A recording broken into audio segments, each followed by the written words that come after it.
Hey Natalie, how are you? Hi, Adnan. I'm well, thanks. How are you? Oh, I'm doing great. Well, welcome to the Ozark Mountain Publishing Author Series. And today we're going to be talking about your book, Application of Impossible Things. So, as always, I'd like to first learn a little bit more about your background. Tell me a little bit about yourself, and then we'll get into the book then.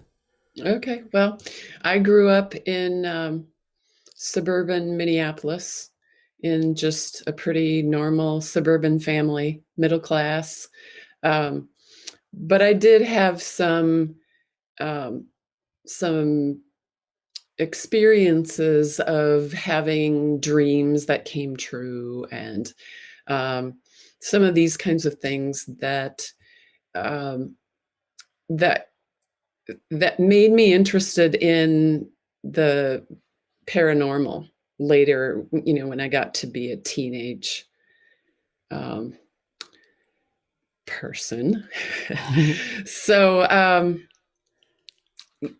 I guess some of the experiences that I had later that I wrote about in the book, um, I talk about the book as being, or the those experiences as being um, transformational, maybe, or they weren't revolutionary. They didn't change everything about the way I thought about reality or my place in it or what consciousness is. I think I had enough of these experiences when I was growing up that I understood, or I believed, that we are more than our physical bodies, and that um, and and that energy is real.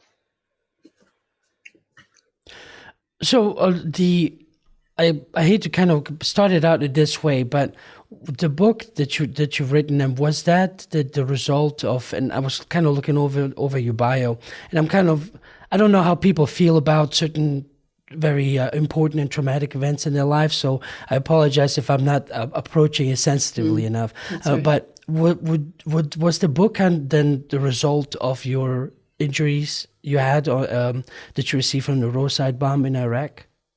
Yes, yeah. Um, I worked in Iraq for the U.S.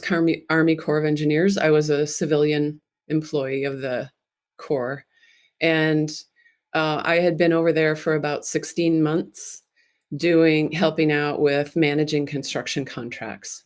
Um, and the day that we were hit with a roadside bomb, I was out with some colleagues outside the wire visiting some of those construction sites. And at the end of the day, on our way back to base, the vehicle that I was traveling in with one colleague, um, and a guard and the driver, that vehicle was hit with an IED. We were all severely injured. One person died in that attack. But the book is about, it's not it's not really about that incident. There's a little bit about that incident, but it's really about what happened, what I experienced when the explosion went off. I went out of my body, and I had um, kind of an extensive experience out of the body. And that's what the book is about. Yeah.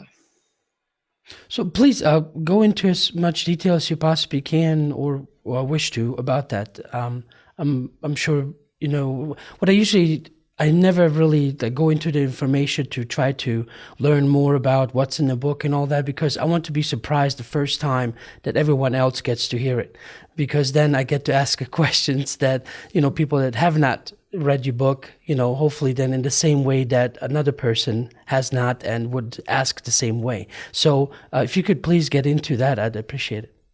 Okay, I'll give you kind of an overview because I really dig into the details in the book. But the way I describe it is that I was in the truck and then I was not. I found myself standing on kind of a little stage with thousands of beings just arrayed all around me as if I were in a stadium. And I was downloading information to these beings. They appeared to me as people, but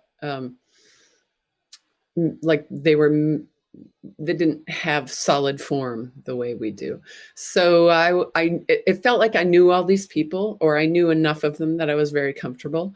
And I knew exactly what I was doing. I wasn't disoriented at all.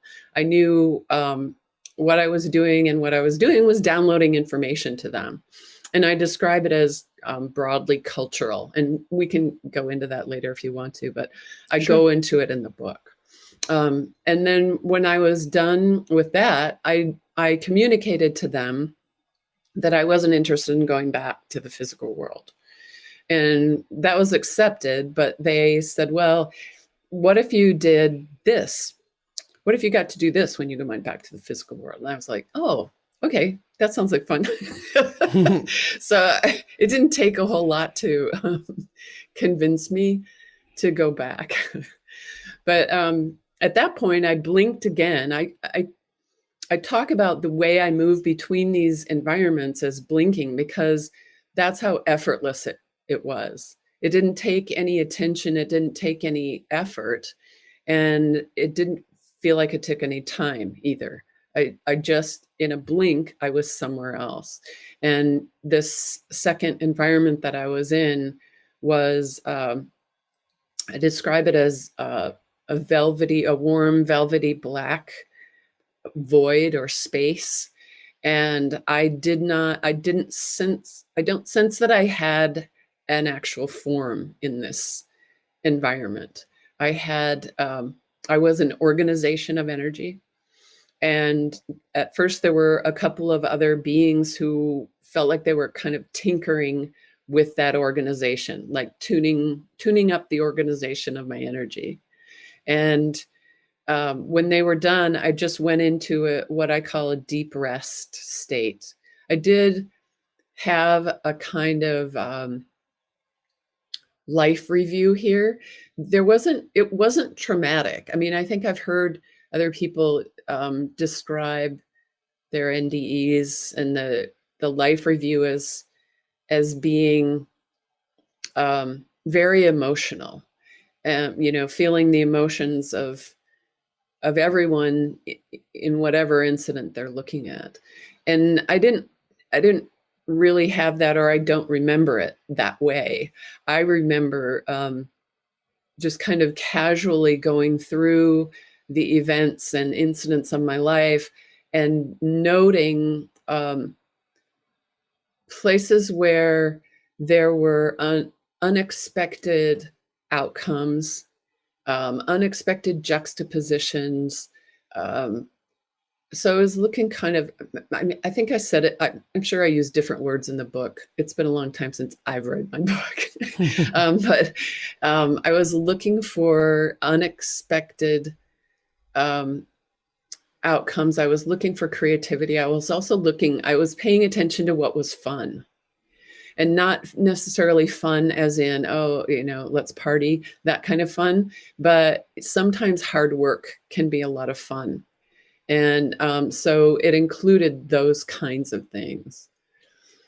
And then, like I said, I call this environment the deep rest environment. So then after I was kind of done doing that, I can't say how long I was in that place, but it felt like a deep, deep rest.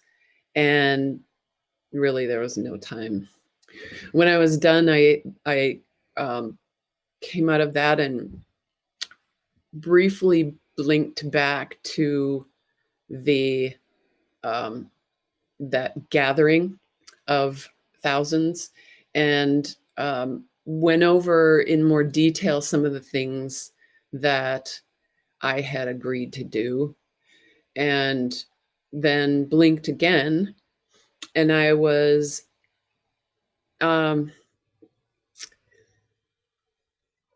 in what I call the healing environment. I was kind of hovering above the truck that down on the desert, and I could see the truck, I could see all of us in it, I could see the desert around it, and I could perceive those as solid form, but I could also perceive those as organizations of energy. And I was with two other beings again. One that I obviously knew very well, very familiar to me. We did a lot of goofing around together, and this other being felt like an observer or was learning or something like that. That being really didn't participate with us. But what I was doing was I was trying out different injuries on my body. So I would do kind of the equivalent of waving a hand, and I would create um, different injuries, different sets of injuries in my body, and then we would be able to see kind of at an instant complete hologram of what the rest of my life would look like. And we thought this was really hilarious. Obviously, we were looking at it from a very, very different perspective than the physical world and our personality minds. You know, setting injuries to our human minds is not funny. You know. Right. But to us at from where we were, we would put a hole in my head and watch me trying to navigate the rest of my life with, you know, mental difficulties. Or we would sever my right hand and fall down laughing because we could see me trying to figure out how to write with my left hand and do everything with my left hand. Now, obviously, these things are not funny to me, the human mind. They are still funny to me when I put myself in that situation, when I put myself in that perspective. Anyway, so we messed around for a while and finally we're like, okay, cool it. Just choose some injuries, set them, go. And as soon as that happened, then I blinked again and I was down, standing next to the truck. And here I was with about 7 or 8 other beings, 8 or 9 other beings. I don't know. It was a group. And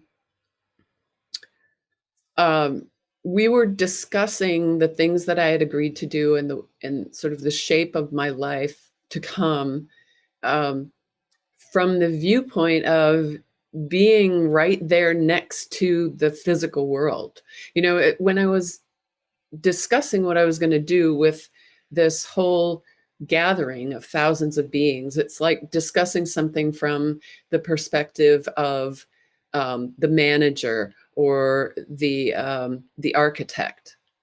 And then now, while I'm standing down here next to the truck with, say, 8 or 9 beings, we're discussing things from the perspective of the construction workers on site who have to, you know, make the architecture work on the ground. And so then when we were finished with that, I popped back into my body, and I came back to consciousness hearing an audible pop. And I had my eyes closed. I had been kind of asleep with my head on my hand, half asleep in the truck when we were hit. And I was still sitting like that. My eyes were closed. I knew we'd been hit. I knew it was bad. And I knew that I had been somewhere else, but I was like, well, yeah, no time for that. Open your eyes and deal with what's here. So I did. I opened my eyes and did a couple chores around the truck, made sure nobody was bleeding out, and then we were traveling in a 4-vehicle convoy. So the other vehicles had seen the smoke when we got hit, and so I was just on my own for a couple minutes, and then those guys showed up to help us. And that's the sort of outline. Right. So before we go on, I would like to just go back a little bit. I have a few questions, so I hope I can keep them all in mind and on track. So this group, these thousands you said that you were in front of, were they? How would you? Is there another way to describe them? Were they a part of your life here? You know, and they were kind of discussing the plan with you, or was it you conveying all this information to them? Is that what you meant with the download? Well, what I meant with the download, well, I'll start with who they are. So I didn't perceive them as people that I know in this lifetime. I perceive them as people that I know beyond this lifetime. And they all felt like they were all doing different things. Most of them had what they were doing had something to do with this reality, but maybe not on a level that we would easily understand or that we would ever really think about. So the information that I was downloading, can't remember really how I described it in the book, but I'll describe it the way I remember it now. There are broad sort of energy organizations that we perceive as cultures, or we perceive as institutions, or that manifest as those things. And then there are the cultural details within any culture. And what I was downloading to these beings was information about all of those things from inside the system, in a sense. Like I had just come from inside this reality. So I had a different view of some of those things than they had from outside this reality. Okay. In the same way that, we can look at a play and say, oh, I understand that play. But then when we are playing the part within the play, we can have more influence on it, and we see it from a different viewpoint. So we have different information. So these beings, they have had information that I didn't really have access to because I'd been down here, and I had information that could be useful for them. So I was downloading information to them in that kind of on that level. And it doesn't necessarily make sense to my personality mind. Like, I'm not walking around going, oh, look at that, I need to tell them. I think it's happening on another level. So I did recognize, like, I can go back to this gathering and I can zero in on individuals, and it feels as if I know them all. And I would say that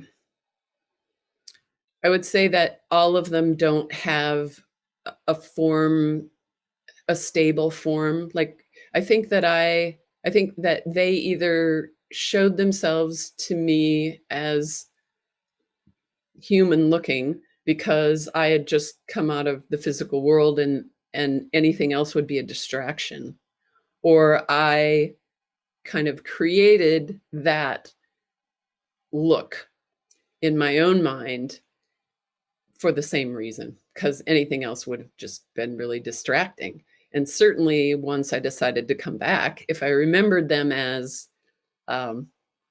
looking like an insect or looking like a tree, then when I came back here, I think it would be very distracting to try to get beyond that and describe things that I did describe in the book, such as the fact that we were all equals, that nobody was making me do anything. Nobody was in charge of me. I was in charge of myself, and I was in charge of my own decisions.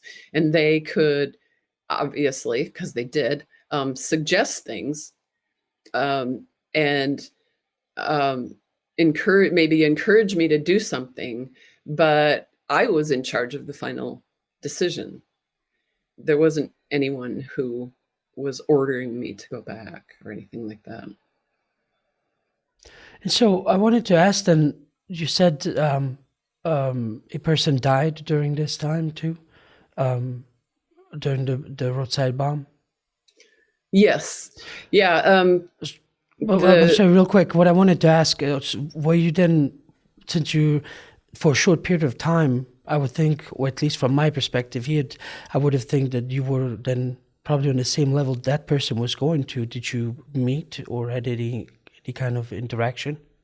No, didn't have any interaction at that time. I have, well, I try not to talk about the other people in this incident because Mm.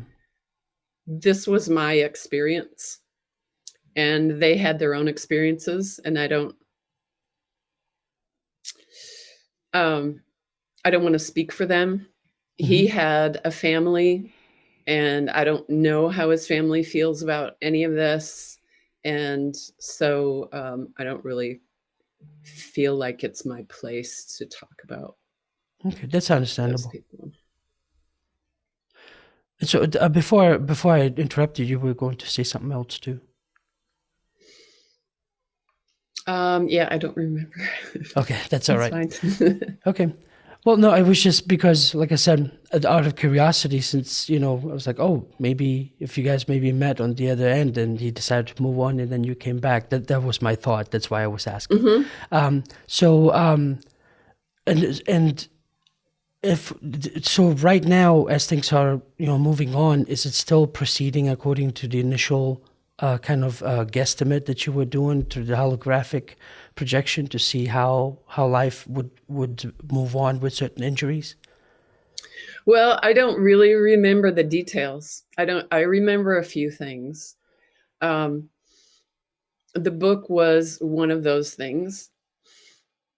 Um, but most of the other ones, I have these vague impressions, but they don't really translate into the physical for me now. And I think I don't really care. I mean, I don't really dig into those either.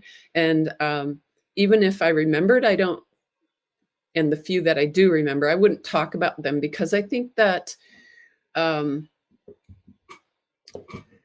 I think that we are all very um, enculturated to compare ourselves to each other and to um, judge things as more valuable or less valuable. And what's important to me here to convey is that I did choose my injuries. I chose my trajectory. I had a say in where I was going to go or what I was going to do with the rest of my life. And I don't know why I would be unique. I think that we all do that. And that doesn't mean that we create lives that our personality selves are going to love. I mean, Mhm. I didn't love coming back and not being able to see out of one eye and having some other difficulties, um, but from that perspective, we make our choices um, aware of more than we are aware of from this personality self, and we make those choices for good reasons. We make those choices because they're valuable choices to us in some way. And maybe knowing that can help us meet the challenges that we come up against in this life with a little bit more grace and a little bit less resistance. And so, Natalie, would you say then that all of us then, well, I wouldn't say, I don't want to like, put words in your mouth, but do we all have then this group that we also would have to go back to kind of to interact and exchange information, or was this more of a unique aspect to you? I don't know that everybody has that same experience. I have run into quite a few people who say, "Oh, I know that gathering. I know that gathering. I know what you're talking about." And I don't know if they're at my gathering or another gathering. It doesn't really Mm. matter. Um, I don't necessarily think that we all do the same thing when we leave a body, though. Um, it may be that there are a bunch of us that are working with these big gatherings, and there may be other people who aren't, who don't have anything to do with whatever that gathering is doing. Okay. And so now that after that experience, what was this anything that was still left with you that you now see differently that most of us don't? Or because what I'm specifically trying to get at, because I know sometimes from just stories I've heard in the past, people are more intuitive, and they just are more in tune with something else that they didn't have before. What about you? Yeah, I was doing a few psychic readings for people in the few years before this incident, but I didn't have a lot of confidence in what I was seeing, and I was really only doing it for friends and doing it pretty carefully. And after this, yeah, I would say my psychic abilities ramped up quite a bit, and I do readings for people now. Um, and that kind of happened very organically. I didn't say, well, now I'm going to do psychic readings for people, and I didn't advertise in any way. People just kept calling me up out of the blue and saying, somebody said you could do a reading for me. And I'm like, who? But now, yeah, I have a whole business doing that. So, yeah, I think it did do that. But it also, maybe more importantly for me, or maybe more importantly for other people, it makes me very aware that whatever challenges I meet, whatever challenges I encounter in this lifetime, I probably set them up myself. And if I didn't set them up myself, I certainly agreed to them on some level. And that doesn't mean that I agreed to them as a personality self. I don't have to like them at all from a personality self perspective. But when I realized that my higher self probably chose this experience for a good reason, then it really kind of calms my personality self down, and I'm less likely um, to resist what I encounter, and I'm much more likely to say, well, how do I best handle this?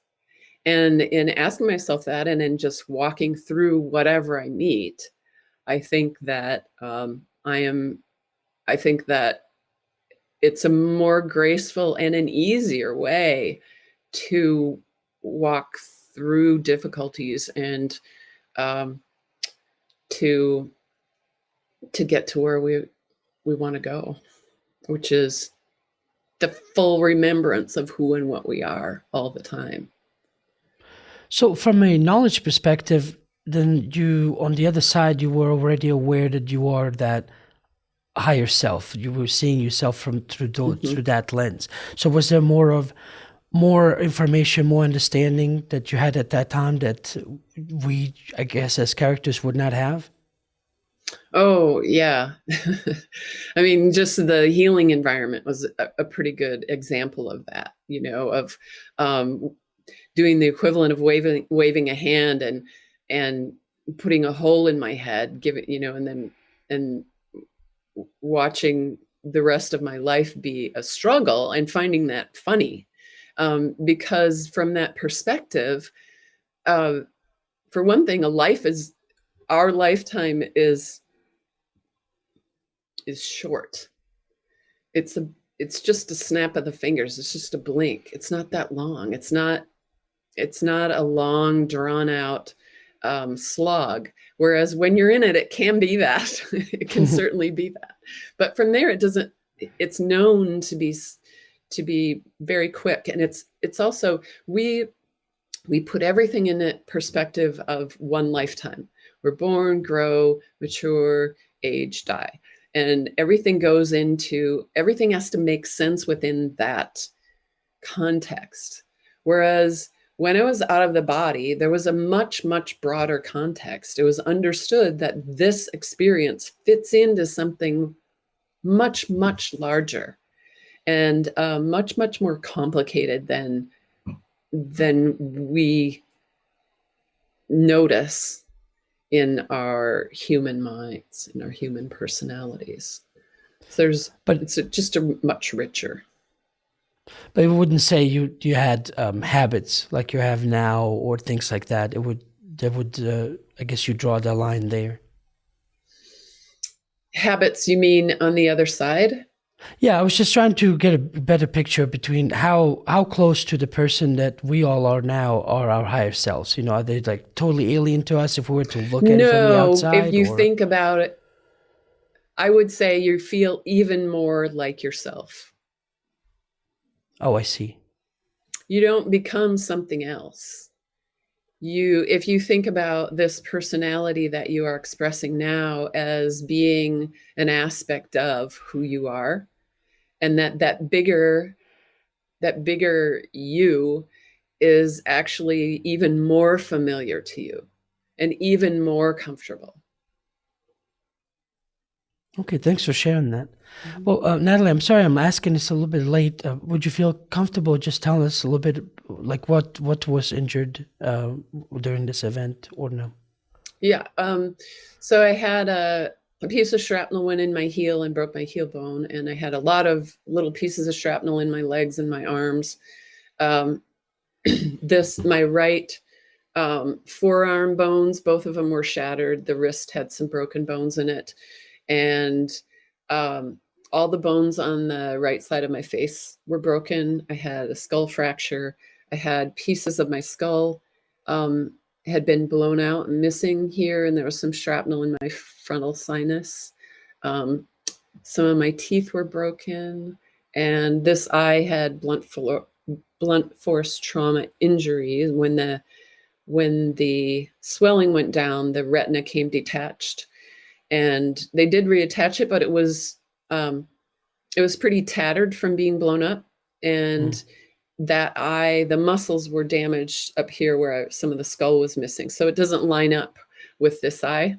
So now it doesn't have a lens. So I see shapes, I see light and dark, um, but I see those double. So I have a little Oh, I bit of see. double vision.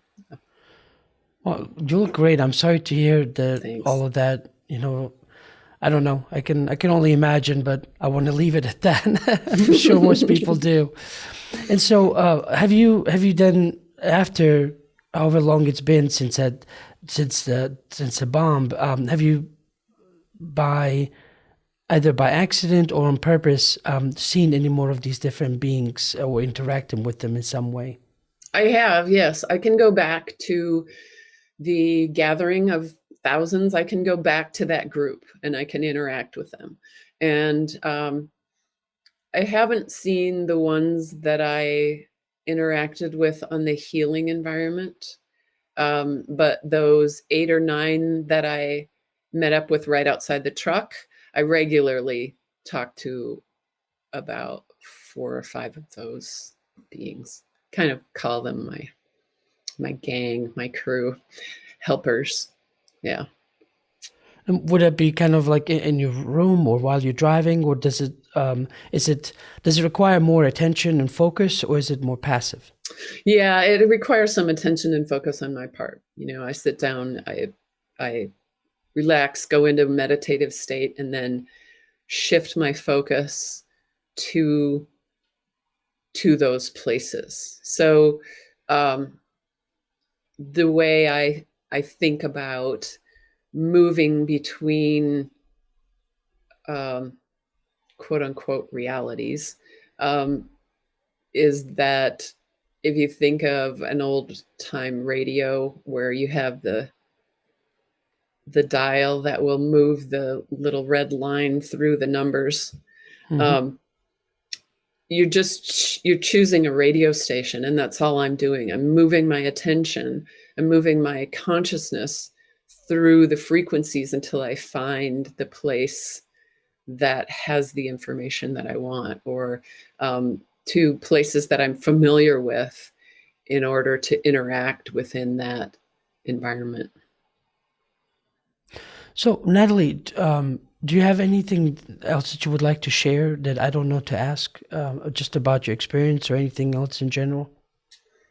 Not really. I think the book goes into a lot of. I go into a lot of detail about each of these environments. So I don't spend a lot of time on.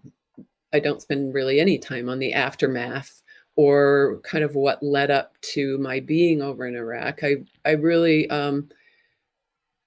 I was really interested in describing the environments and what they felt like and how I interacted within them, because I feel like you know, we all know tragedies that lead to things, and we all know that rehab is difficult.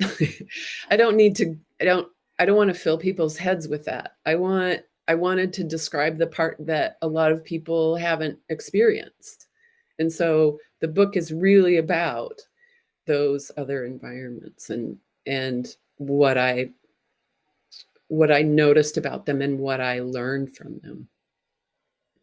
Yeah, I think different people grieve in different ways, but you know, if anything, maybe just having to be able to read your story and your recollections might, those that have lost somebody, might give them some ease, you know, just to not take it so hard, of you know, to take that loss too hard, to where it will then hinder them living their lives a bit more freely. I would hope so. That would be wonderful.